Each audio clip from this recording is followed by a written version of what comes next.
எழுத்தெழுத்திலே இனிய மந்திரம் கொண்டாய் பெருமாளே.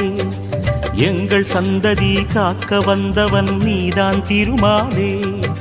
கஷ்டம் நீக்கிடும் கருணை தெய்வமே கலியுக பெருமாளே.